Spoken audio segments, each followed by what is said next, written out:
Hello everyone, welcome to Brahmi academy. I hope आप सब बहुत अच्छे से होंगे और आपकी तैयारी भी बहुत अच्छे से चल रही होगी। कुछ हेल्थ इश्यूज की वजह से हमारी क्लासेस अभी तक रुकी हुई थी। आज से हम फिर उसे कंटिन्यू कर रहे हैं और उसी जोश के साथ, उसी सिंसियरिटी के साथ हम सारी चीजें कवर करेंगे। आपका पेपर प्रीलिम्स का जैसा भी गया हो, कुछ लोगों का अच्छा गया होगा, कुछ लोगों का बुरा गया होगा, जैसा भी गया हो आपको घबराना नहीं है, आगे की तैयारी चालू करनी है। और एक चीज हमेशा ध्यान रखनी है, चाहे आप प्रीलिम्स के लिए कितना भी पढ़ लें, आपके कितने अच्छे मार्क्स आ जाएं, आपको पता है मेन एम जो है वो आपका प्रीलिम्स नहीं है, क्या है, मेंस है।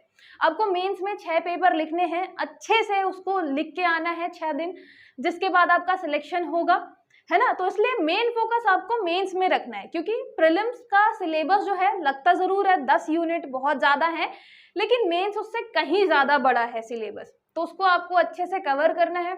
अभी आपके पास प्रॉपर टाइम है, आराम से पूरा अच्छे से कवर करिएगा, क्योंकि मेंस में सबसे बड़ी दिक्कत ये आती है कि हमारा सिलेबस कंप्लीटली बिल्कुल अच्छे तरीके से कभी कवर नहीं होता, और जब हम पेपर दे रहे होते हैं तो कुछ क्वेश्चन हमसे इस चक्कर में बनते नहीं है क्योंकि हमने अच्छे से पढ़ा नहीं होता। जैसे आपने देखा अभी प्रीलिम्स में बेसिक क्वेश्चन बहुत सारे आए थे, मतलब अगर आपको बेसिक पता है किसी भी सब्जेक्ट का तो आपसे वो क्वेश्चन आराम से बन जाएंगे। सेम ऐसे ही मेंस में चीजें होती हैं, अगर आपको किसी भी चीज का बेसिक पता है तो क्वेश्चन कितना भी टफ क्यों ना आए, आप उसमें आराम से कुछ ना कुछ अच्छे से लिख लेंगे। आपको भी पता है कि अभी धीरे धीरे क्या कर रहा है पीएससी, यूपीएससी को फॉलो कर रहा है। कुछ क्वेश्चन आपको हमेशा ऐसे देखने के लिए मिलेंगे जिसमें आपकी मतलब जो अच्छे विचार हैं उन्हें व्यक्त करना होगा। स्पेशली हम देखें कि जो आपका पेपर 4 है, पेपर 4 में एथिक्स वाले पेपर में हमेशा केस स्टडी हो गई और कुछ क्वेश्चन ऐसे हो गए जिसमें आपको अपने विचार लिखने होते हैं, तो इसलिए बेसिक पता होना चाहिए अच्छे से, ठीक है। हमारा जो मेंस का सिलेबस है वो भी काफी चेंज हुआ है, काफी सारे नए आपको क्या मिलेंगे पेपर में, टॉपिक मिलेंगे। जैसे यूनिट पार्ट जो आपका पेपर 4 में पार्ट ए है, पार्ट बी है, बहुत सारी चीजें नई ऐड हुई हैं। पेपर 4 का पार्ट भी तो पूरा का पूरा आपका नया ऐड हुआ है, ठीक है। तो हमने पेपर के पहले, अभी प्रीलिम्स के पेपर के पहले भी बहुत सारी चीजें स्टार्ट की थी। उसमें से एक जो यूनिट है आपका सबसे 4th यूनिट में बहुत सारे टॉपिक हमने कवर कर लिए थे। साथ ही साथ ये आपके बैचेस भी हमारे एप्लीकेशन पे, ब्राह्मी एकेडमी के एप्लीकेशन पे चल रहे हैं, वहां पे भी आपको वो वीडियो देखने के लिए मिल जाएंगे। आज हम शुरू करेंगे पेपर 4 पार्ट बी, जो है आपका पेपर 4 का जो आपका पार्ट बी है, जिसमें हमें पढ़ना है उद्यमिता, एंटरप्रेन्योरशिप, ठीक है। तो इसके बारे में हम आज पढ़ेंगे बिल्कुल बेसिक से, बहुत सिंपल चीजें मैं आपको समझाऊंगी, बहुत ही बेसिक लैंग्वेज में समझाऊंगी, बस आपको आराम से लास्ट तक अच्छे से सुनना है, समझना है, ठीक है। तो यहाँ पे हम पेपर जो 4 है पार्ट बी की बात कर रहे हैं। सबसे पहले यहाँ पे आप देख लीजिए 3 चीजें आपको मेन मिलेंगी। एक तो मिलेगा आपको एंटरप्रेन्योरशिप, एक मिलेगा मैनेजमेंट, एक मिलेगा आपको पर्सनालिटी डेवलपमेंट। मतलब पर्सनालिटी डेवलपमेंट हो गया आपका व्यक्तित्व विकास, उसके अलावा मैनेजमेंट मतलब प्रबंधन, और एंटरप्रेन्योरशिप मतलब आपका उद्यमिता। तो 3 चीजें हमें पढ़नी है और ये अलग अलग यूनिट में डिवाइडेड है। सबसे पहला जो क्वेश्चन बनता है, और वो दिमाग में बनना भी चाहिए, कि ये क्यों ऐड किया गया आपका, मतलब ये सब्जेक्ट, ये पूरा का पूरा टॉपिक क्यों ऐड किया गया। तो आप जब ये पढ़ेंगे, चाहे हम एंटरप्रेन्योरशिप की बात करें, चाहे मैनेजमेंट की बात करें, चाहे पर्सनालिटी डेवलपमेंट की बात करें, तो ये आपके पर्सनल मतलब बहुत ज्यादा पर्सनालिटी के लिए इंपॉर्टेंट हो जाता है। स्पेशली हम पर्सनालिटी डेवलपमेंट की जब बात करेंगे, मैनेजमेंट की बात करेंगे।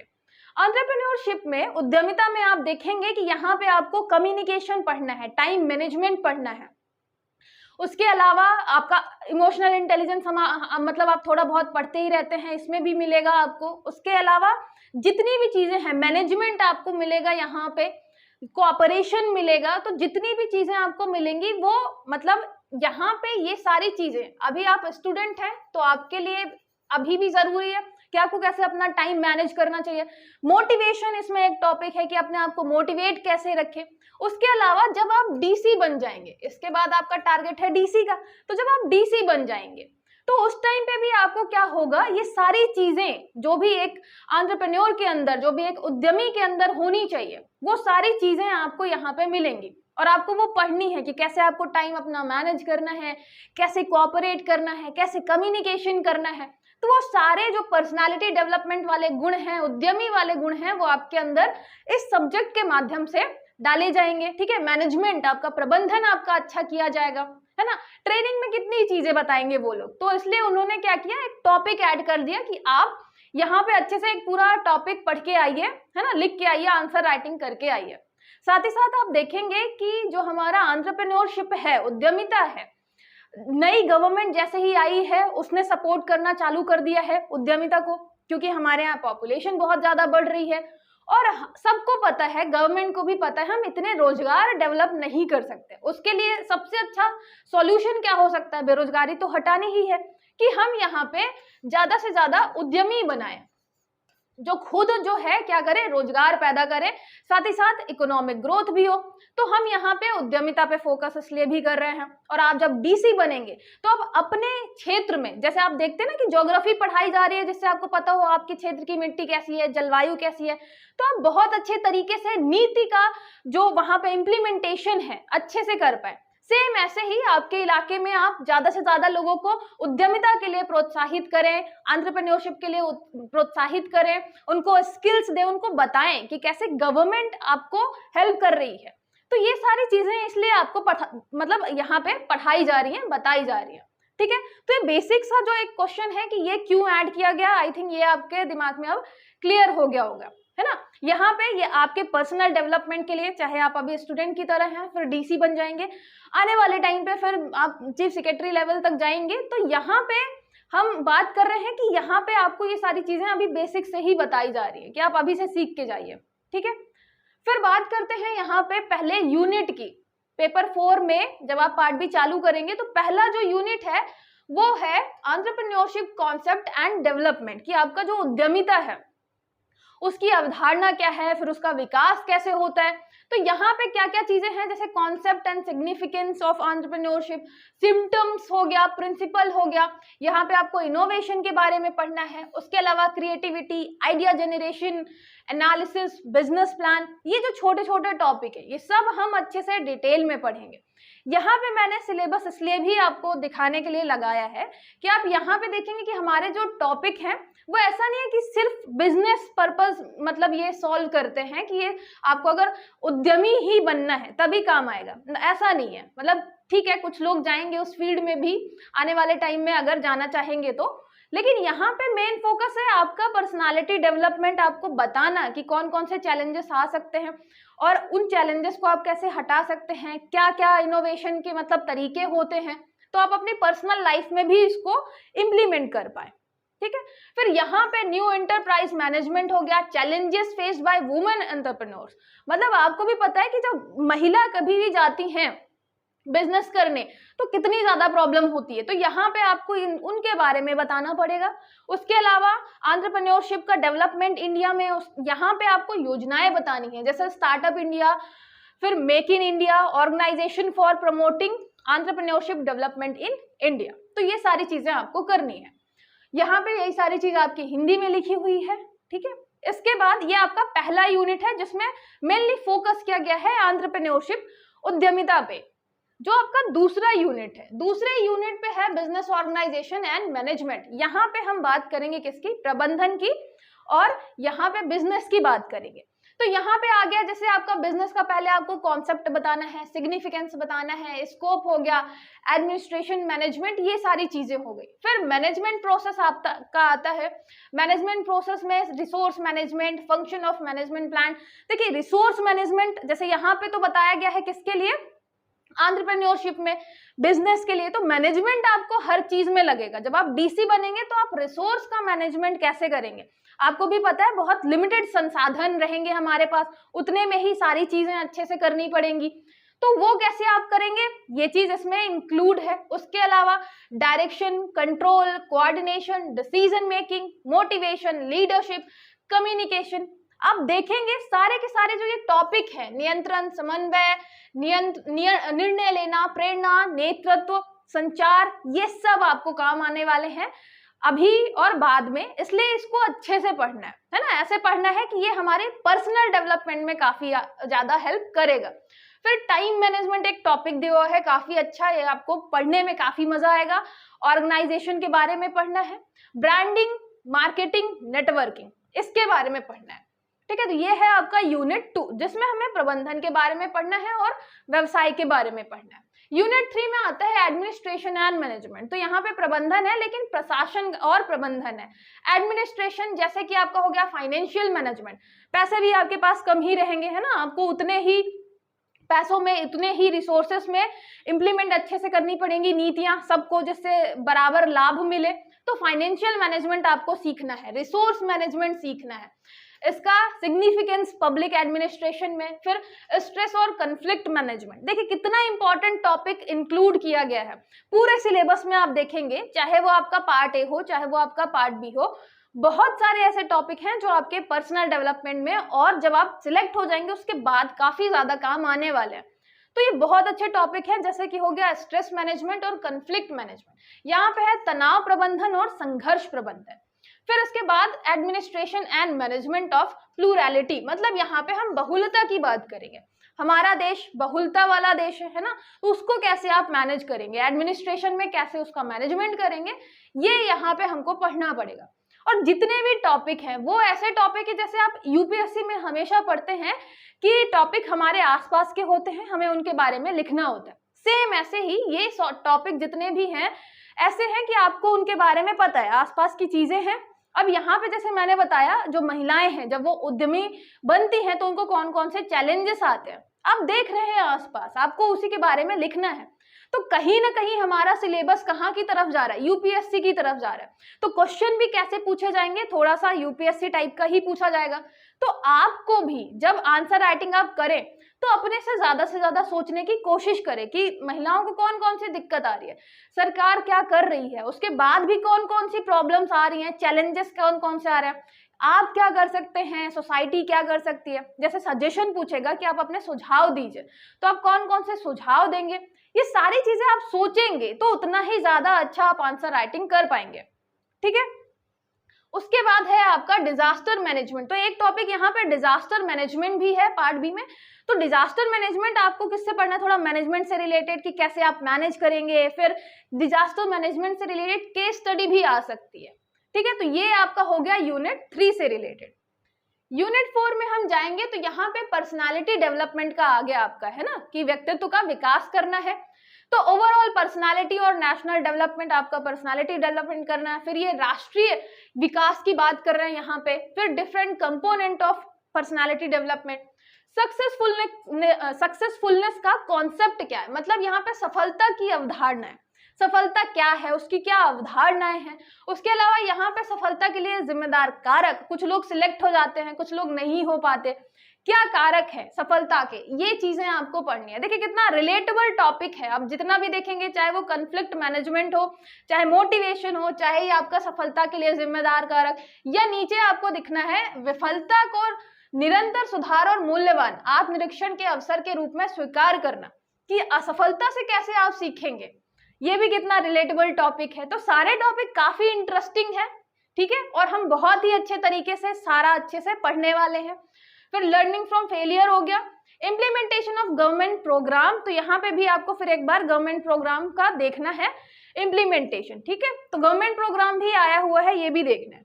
फिर आपका जो ये वाला टॉपिक है ये हम कंप्लीट कर चुके हैं, एप्लीकेशन में सारे के सारे कंप्लीट कर चुके हैं। यहाँ पे आपको कुछ वीडियो यूट्यूब पे भी मिल जाएंगे, जैसे आपका हो गया सिविक सेंस क्या है, loyalty to the institution, voter awareness programme हो गया, ट्रांसपोर्ट मैनेजमेंट हो गया, ट्रेंड ऑफ ड्रग अब्यूज हो गया, अडल्ट्रेशन इन आइटम्स।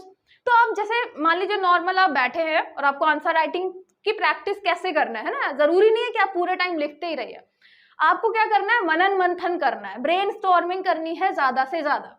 तो यहाँ पे आप कोई भी एक टॉपिक उठाइए, मतदाता जागरूकता कार्यक्रम, ठीक है, वोटर अवेयरनेस प्रोग्राम की बात करें, तो फिर उसके बारे में सोचिए कि प्रॉब्लम क्या है, मतदाता कार्यक्रम जो आपका होता है उसमें प्रॉब्लम क्या है, कैसे हम उस प्रॉब्लम को सॉल्व कर सकते हैं, इंडिया में क्या प्रॉब्लम है।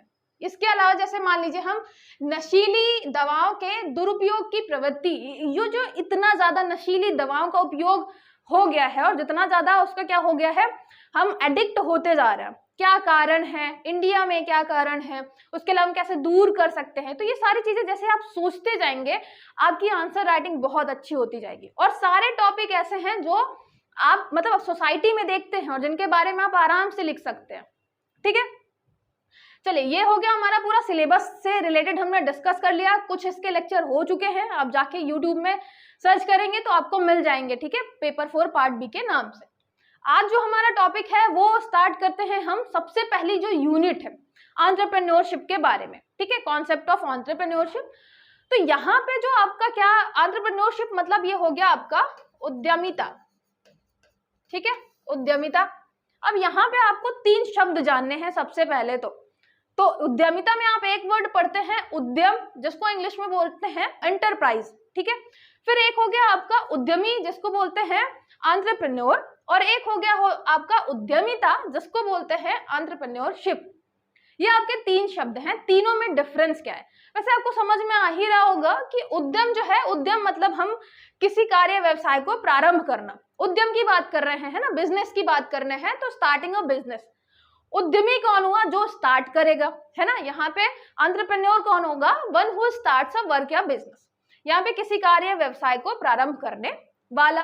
फिर बात करें एंटरप्रेन्योरशिप क्या होगा, तो ये होगा आपका the process of setting up an enterprise, मतलब उद्यम को स्थापित करने की प्रक्रिया। तो जो ये आपका शिप लगा हुआ है ना जिसमें एंटरप्रेन्योरशिप, उद्यमिता, तो क्या है, ये एक प्रक्रिया है।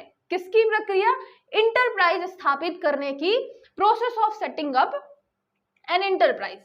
ठीक है, तो ये तीनों वर्ड में ना कंफ्यूज मत रहिएगा कि जैसे हम बार बार अब यूज करेंगे उद्यम, या मतलब आपका एंटरप्राइज है, या एंटरप्रेन्योरशिप है, या मतलब आपका एंटरप्रेन्योर है, ये जो हम बार बार यूज करेंगे जो वर्ड, तो आप कंफ्यूज नहीं हो, इसलिए मैंने शुरू में ही बता दिया उद्यम क्या है, फिर उद्यमी क्या है और उद्यमिता क्या है।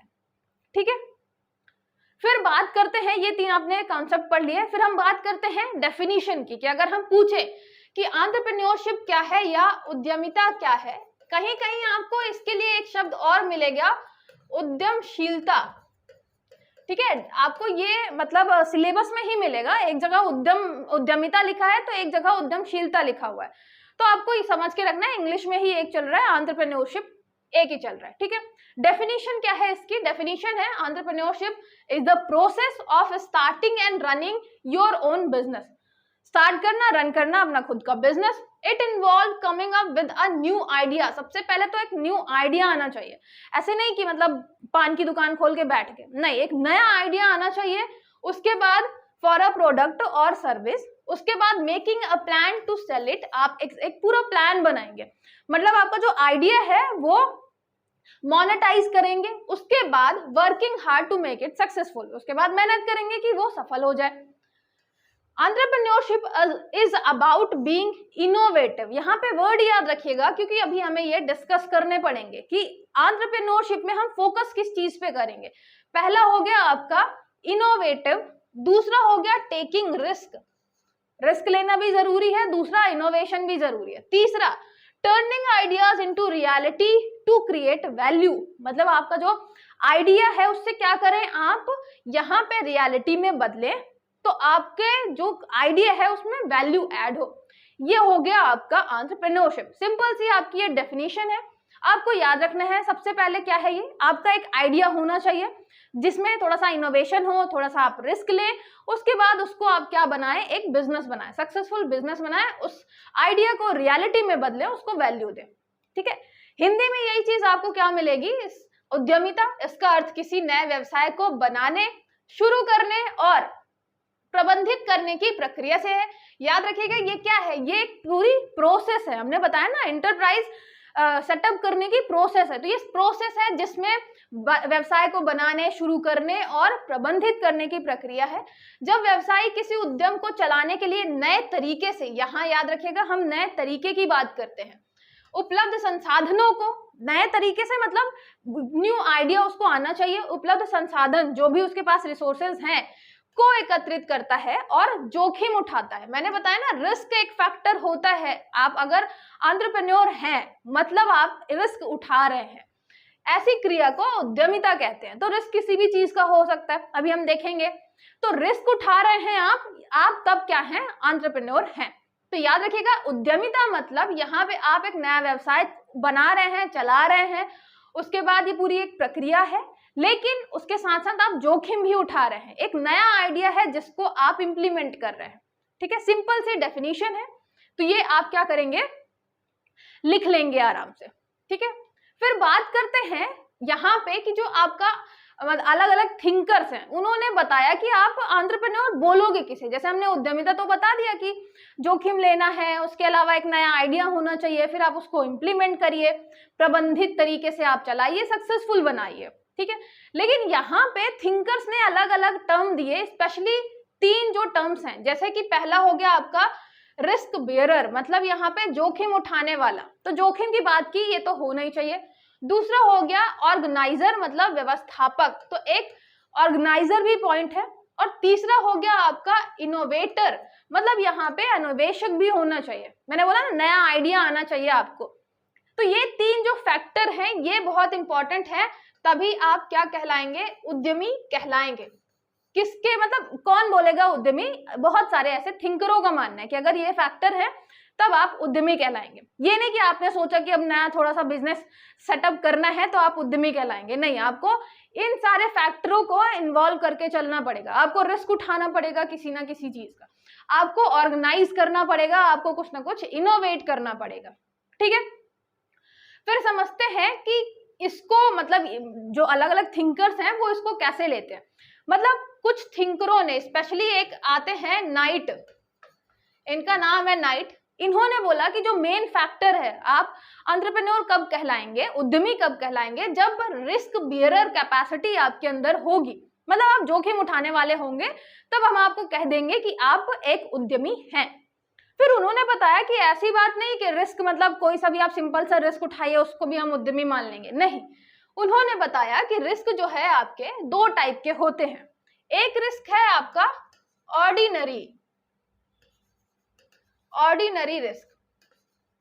ऑर्डिनरी मतलब सामान्य रिस्क। जैसे मान लीजिए किसकी बात करें, हम खेती की बात करते हैं ना, कृषि की बात करें।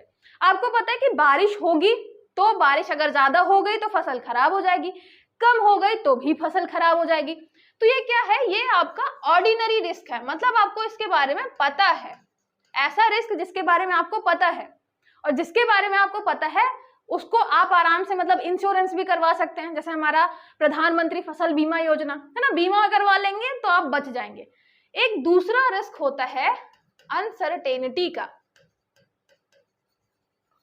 यह है अनिश्चितता। अब अनिश्चितता से क्या मतलब है? अनिश्चितता मतलब आपको बिल्कुल नहीं पता है क्या होगा क्या नहीं होगा, बिल्कुल यहाँ पे क्या है? अनसर्टेनिटी है। तो यहाँ पे जैसे ऐसे मान लीजिए आपने कोई भी नया प्रोडक्ट लॉन्च किया ना, बिल्कुल नया नया, आप क्या लेके आए थे?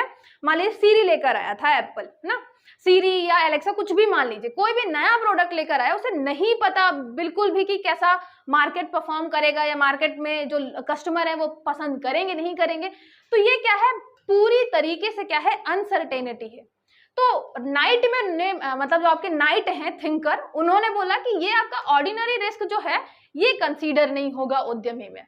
उद्यमी कब माना जाएगा? जब आपका अनसर्टेनिटी जो है वो वाला रिस्क हो, कि मतलब आपको कुछ पता नहीं है लेकिन आप काम कर रहे हैं, आपको वो काम करना है, आप बिल्कुल भी नहीं जानते कि आपको उसमें क्या आगे हो सकता है, क्या प्रॉब्लम आ सकती है, लेकिन फिर भी आप जोखिम उठा रहे हैं, सब बिल्कुल ब्लैंक होते हुए भी, तब आप कहलाएंगे उद्यमी, एंटरप्रेन्योर। ठीक है, तो ये क्या था? हमारे नाइट जी ने बोला, मेन फैक्टर उन्होंने बोला कि एक उद्यमी के अंदर रिस्क बेयरर मतलब यहाँ पे जोखिम उठाने वाला जो एक एटीट्यूड है वो होना चाहिए। ठीक है, फिर आता है ऑर्गेनाइजर। एक आते हैं हमारे जेबी से, ये भी क्या थे? ये थिंकर का नाम है। तो से जी ने बोला कि जो आपका उद्यमी है वो क्या होना चाहिए? वो ऑर्गेनाइजर होना चाहिए। ऑर्गेनाइजर मतलब ऐसा नहीं कि अपने सामान को अच्छे से रखने वाला। ऑर्गेनाइजर मतलब ये देखिए बड़े टर्म में देख सकते हैं आप कि कुछ भी ऑर्गेनाइज करने वाला। तो यहाँ पे हम ऑर्गेनाइजर को देखते हैं अच्छे से। ऑर्गेनाइजर तो इन्होंने जो हमारे से जी हैं उन्होंने क्या बोला कि क्या क्या ऑर्गेनाइज करना चाहिए, तो 3 चीजों पे इन्होंने ज्यादा फोकस किया। एक फोकस किया इन्होंने कि इनका जो आपका जजमेंट होना चाहिए उस पे ये काफी ज्यादा अच्छे तरीके से क्या करें, काम करें। मतलब यहाँ पे आप वैसे भी सोचिए, अगर मान लीजिए कोई उद्यमी है, नया नया अभी उसने उद्यम चालू किया है, तो ये बहुत जरूरी है कि वो हर चीज बहुत अच्छे तरीके से सोच समझ के डिसाइड करे। जजमेंट उसका जो उसका निर्णय है वो सही हो, सटीक हो, कहाँ पैसे खर्च करने हैं, कितने खर्च करने हैं, किसको काम पे रखना है, किसको कितनी सैलरी देनी है, ये जजमेंट जो है वो क्या होना चाहिए, सही होना चाहिए। तो एक फैक्टर तो इन्होंने जजमेंट को माना, ठीक है।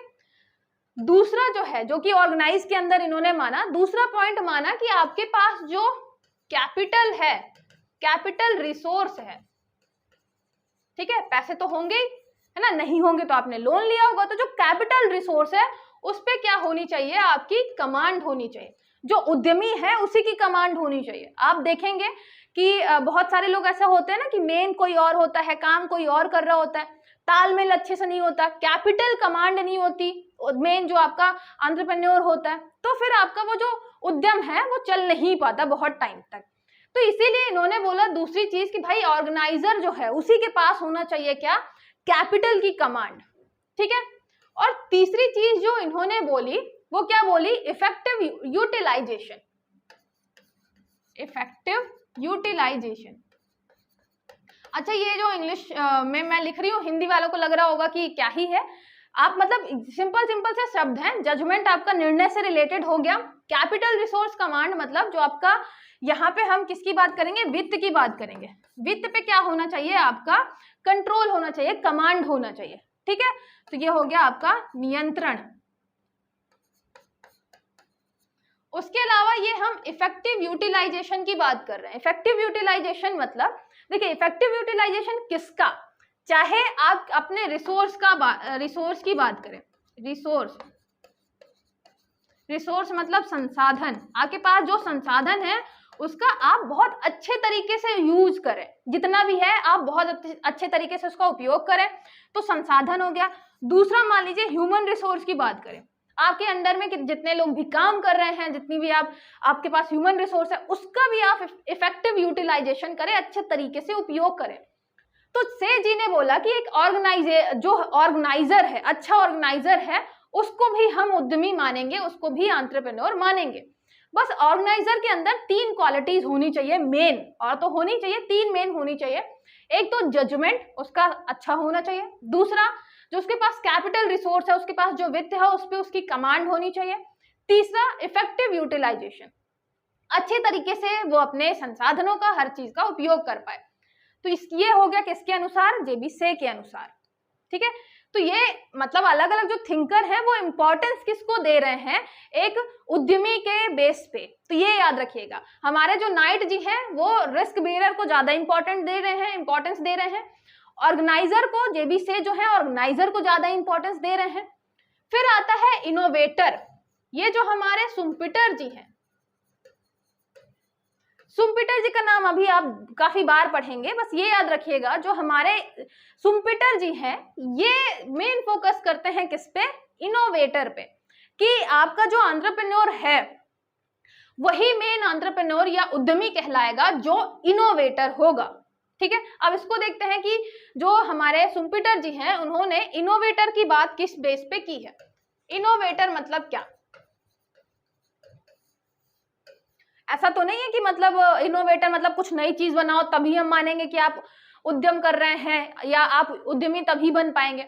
तो सुम्पिटर जी ने बोला कि देखिए, एक होता है आपका इनोवेशन, एक होता है आपका इनोवेशन और एक होता है आपका इन्वेंशन, है ना। दोनों मतलब काफी क्लोज हैं, लेकिन इन्होंने बताया कि फिर भी डिफरेंस है थोड़ा सा, एक है इनोवेशन, एक है इन्वेंशन।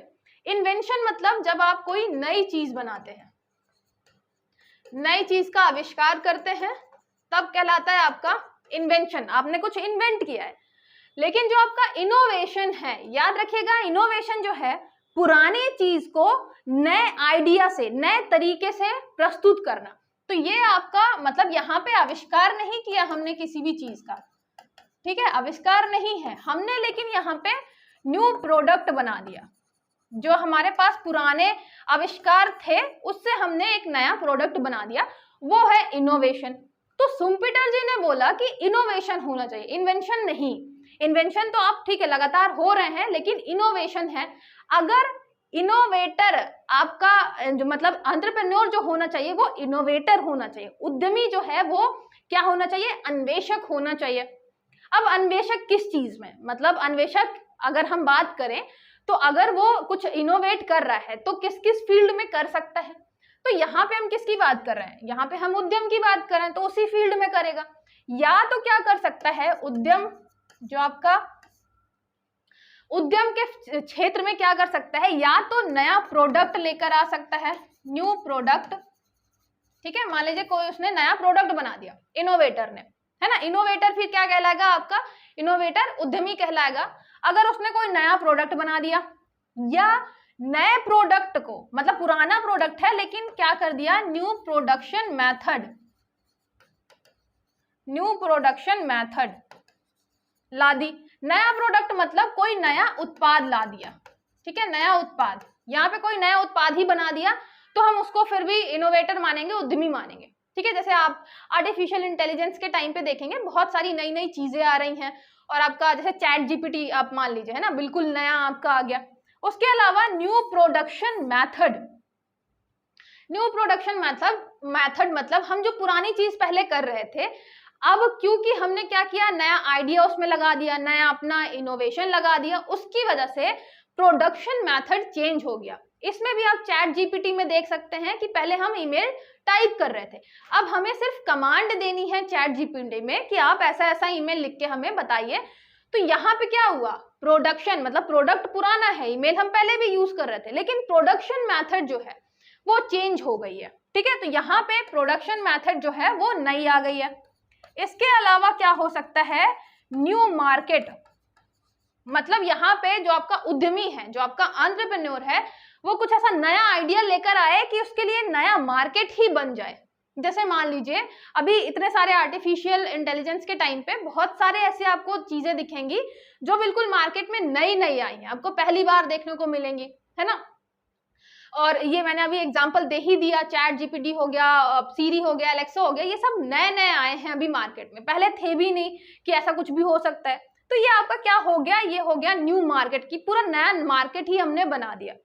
इसके अलावा मतलब ये शुम्पीटर जी ने किसको किसको इनोवेशन के अंतर्गत माना है, एक तो या तो आप नया उत्पाद बना रहे हो, न्यू प्रोडक्ट, दूसरा प्रोडक्शन मेथड आप नया कर रहे हो, कोई प्रोडक्ट पुराना ही है, उत्पाद पुराना है लेकिन उसको बनाने की विधि आपकी नई हो गई है, तीसरा आप नया मार्केट बना देते हो कि मतलब आप कोई बिल्कुल ऐसा प्रोडक्ट लेके आए जो बिल्कुल नया है मार्केट में, न्यू मार्केट लेकर आते हो। उसके अलावा नया मार्केट के अलावा यहाँ पे हो गया कि मान लीजिए आपका कोई क्या है, यहाँ पे कोई पुरानी इंडस्ट्री है जो कि चल रही थी, उसमें आपने न्यू ऑर्गेनाइजेशन बना दिया। पुरानी इंडस्ट्री है, जैसे कोचिंग इंडस्ट्री का एग्जांपल ले सकते हैं, पुरानी इंडस्ट्री है लेकिन न्यू ऑर्गेनाइजेशन उसमें आ गया, जैसे कि अनअकैडमी हो गया, आपका फिजिक्स वाला हो गया, ये क्या हो गया, आपके नए ऑर्गेनाइजेशन आ गए।